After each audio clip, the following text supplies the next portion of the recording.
Everyone, পূর্ণ educational guide চ্যানেলে তোমাদের সবাইকে স্বাগত জানাই। প্রিয় ছাত্রছাত্রীরা, কেমন আছো সবাই? আশা করি সবাই ভালো আছো। আজকে আমাদের আলোচনার বিষয়বস্তু হলো বাংলা রচনা কবি জীবনানন্দ দাশ সম্পর্কে। রচনাটি সমস্ত ক্লাসের ছাত্রছাত্রীদের জন্য খুবই গুরুত্বপূর্ণ একটি রচনা।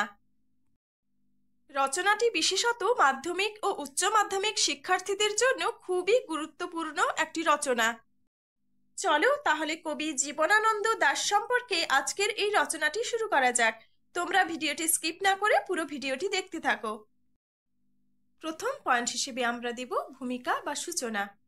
আধুনিক কালে বাংলার শ্যামল স্নিগ্ধ নরম মাটিতে জন্ম নিলেন সর্বকালের সব দেশের আর এক উজ্জ্বল বিস্ময়। তার নাম রবীন্দ্রনাথ। আকাশের মতোই তিনি বিরাট, ব্যাপক নদীর মতোই তিনি গভীর অনন্ত। নিঃসন্দেহে তিনি বরেণ্য কবি। কিন্তু সূর্যকে কে অস্বীকার করবে? সেই তো সকল প্রাণস্পন্দনের উৎস। আমাদের আধুনিক জীবন তো সেই মহৎ প্রতিভার স্পর্শেই উজ্জ্বল। বাংলা কবিতার প্রবাহে এক নতুন ঢেউ উঠল। সবাই শুনল নতুন এক কণ্ঠস্বর। বিস্ময়ের আর সীমা রইল না। হাজার বছর ধরে পথ হাঁটা ক্লান্ত প্রাণ এক কবি।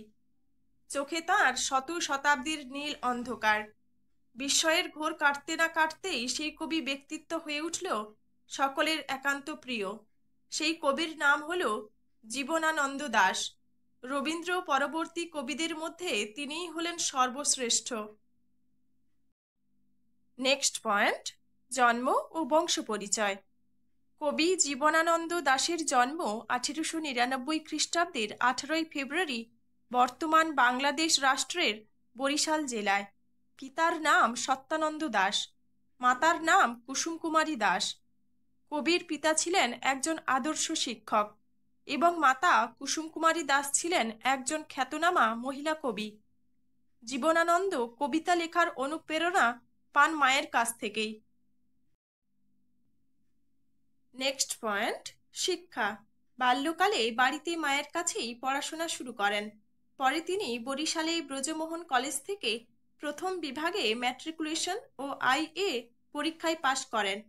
তারপর তিনি কলকাতায় চলে আসেন। 1919 খ্রিস্টাব্দে প্রেসিডেন্সি কলেজ থেকে তিনি ইংরেজিতে অনার্স নিয়ে বিএ পাশ করেন। এরপর 1921 খ্রিস্টাব্দে কলকাতা বিশ্ববিদ্যালয় থেকে ইংরেজিতে এমএ পাশ করেন। তারপর তিনি আইন কলেজে ভর্তি হন, কিন্তু আইন পড়া তাঁর হয়ে ওঠেনি। নেক্সট পয়েন্ট, কর্মজীবন। 1922 খ্রিস্টাব্দে তিনি সিটি কলেজে অধ্যাপনার কাজ দিয়ে কর্মজীবন শুরু করেন।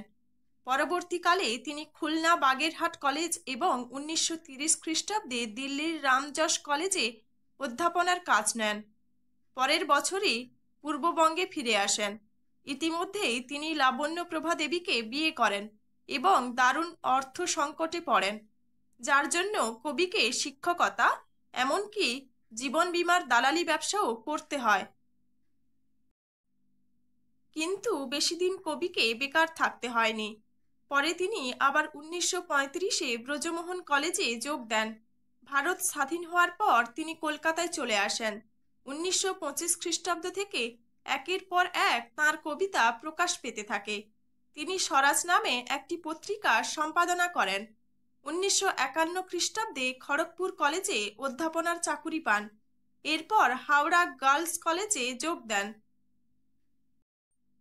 নেক্সট পয়েন্ট, সাহিত্য জীবন। অর্থনৈতিক সংকট ও বিভিন্ন প্রতিকূল পরিস্থিতির মধ্যে থেকেই তিনি অসংখ্য কাব্য কবিতা রচনা করে গেছেন। জীবনানন্দের লেখা গ্রন্থের কিছু তাঁর জীবদ্দশায় এবং কিছু মৃত্যুর পর প্রকাশিত হয়েছে। তাঁর প্রথম কাব্যগ্রন্থ ঝরা পালক। এরপর একে একে প্রকাশিত হয়েছে ধূসর পাণ্ডুলিপি, মহাপৃথিবী, সাতটি তারার তিমির, রূপসী বাংলা, বনলতা সেন, বেলা অবেলা কালবেলা প্রভৃতি কাব্যগ্রন্থ। তাঁর একমাত্র গল্পগ্রন্থ হল জীবনানন্দ দাশের গল্প। তাঁর রচিত উপন্যাস সুতীর্থ, মাল্যবান, জীবন প্রণালী, কারুবাসনা। জীবনানন্দ বনলতা সেন কাব্যগ্রন্থের জন্য 1953 খ্রিস্টাব্দে রবীন্দ্র পুরস্কার পান। নেক্সট পয়েন্ট, কবি জীবনানন্দের কাব্য বৈশিষ্ট্য। জীবনানন্দের কাব্যে যে বৈশিষ্ট্যগুলি খুব বেশি করে অনুভূত হয় তা হল নির্জনতাবোধ। জীবনানন্দের কবিতায় একদিকে আছে ইতিহাস চেতনা, অপরদিকে আছে প্রকৃতি চেতনা। তাঁর ইতিহাস চেতনায় আছে সুদূর অতীতের চেতনা, আছে বর্তমান সভ্যতার চেহারা, আবার তিনি মানব অস্তিত্বের অবিনশ্বরতা এবং সভ্যতার অগ্রগতির কথা ঘোষণা করেছেন। বিনাশের মধ্যেও আছে পুনরুত্থানের প্রত্যাশা। খুলে যাবে কবে রুদ্ধ মায়ার দুয়ার, মুখরিত প্রাণের সঞ্চার, ধ্বনিত হইবে কবে কলহীন নীলার বেলায়, বিচ্ছেদের নিশি জেগে আজও তাই বসে আছে পিরামিড হায়। তাঁর কবিতায় প্রকৃতি চেতনার ক্রমবিবর্তন লক্ষ্য করা যায়। তাঁর প্রকৃতি চিত্ররূপময়। তাঁর প্রকৃতি চিত্র কখনো ধূসর ক্ষয়িষ্ণু অন্ধকারময়, কখনো ইন্দ্রিয়ময়। আবার প্রকৃতি কখনো অঙ্গ প্রত্যঙ্গ হয়ে দেখা দেয়।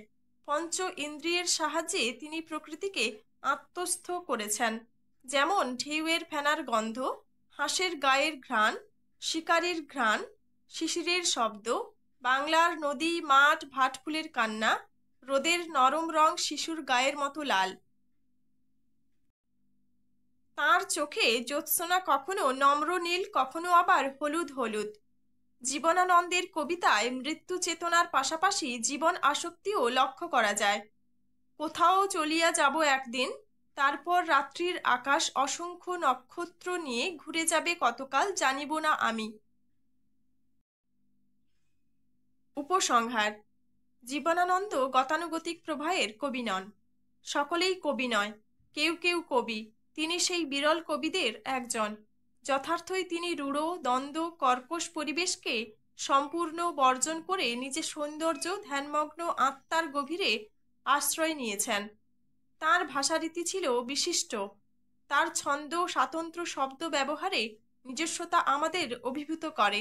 প্রতীক ও বিকল্পের ব্যবহারে তিনি অনন্য। প্রসন্ন বেদনার কোমল উজ্জ্বল বড়ই নতুন এবং নিজস্ব তাঁর লেখা।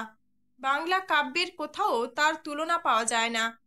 জীবনানন্দ দাশের প্রথম ও প্রধান পরিচয় তিনি কবি। 1954 খ্রিস্টাব্দের 14ই অক্টোবর কলকাতার রাসবিহারী এভিনিউতে এক ছুটন্ত ট্রামের সংঘর্ষের কারণে এই আত্মভোলা দুর্লভ চেতনার অধিকারী এই কবির জীবনের সমাপ্তি ঘটে। অবশেষে দুর্ঘটনার 8 দিন পর অর্থাৎ 22শে অক্টোবর কবির জীবন প্রদীপ নিভে যায়। পড়ে থাকে শুধু তার একরাশ স্মৃতি। তো প্রিয় ছাত্রছাত্রীরা, কবি জীবনানন্দ দাশ সম্পর্কে আজকের এই রচনাটি এখানেই শেষ হলো। তোমরা এই রচনাটি করো। পুরো রচনাটি কেমন লাগলো অবশ্যই কমেন্ট করে জানিও। রচনাটি ভালো লাগলে আমার চ্যানেলটি সাবস্ক্রাইব করে দিও, লাইক শেয়ার ও কমেন্ট করে দিও। আর তোমরা যদি অন্য কোনো রচনার ভিডিও পেতে চাও অবশ্যই কমেন্ট বক্সে কমেন্ট করে জানাও। এছাড়াও বাংলা প্রবন্ধ রচনা মাধ্যমিক ও উচ্চ মাধ্যমিক ছাত্রছাত্রীদের জন্য আমার চ্যানেলে আগেই প্রকাশিত হয়েছে। তোমরা যারা সেই রচনার ভিডিওগুলি এখনো দেখে উঠতে পারোনি, আমার চ্যানেলে গিয়ে দেখে নিতে পারো। কিছু কিছু ভিডিওর লিংক আমি ডেসক্রিপশন বক্সে দিয়ে দেব, না হলে তোমরা প্লেলিস্ট চেক করলে পেয়ে যাবে। আজকে এই পর্যন্তই, দেখা হচ্ছে পরের ক্লাসে। ভালো থেকো, সুস্থ থেকো। ভিডিওটি দেখার জন্য সবাইকে ধন্যবাদ।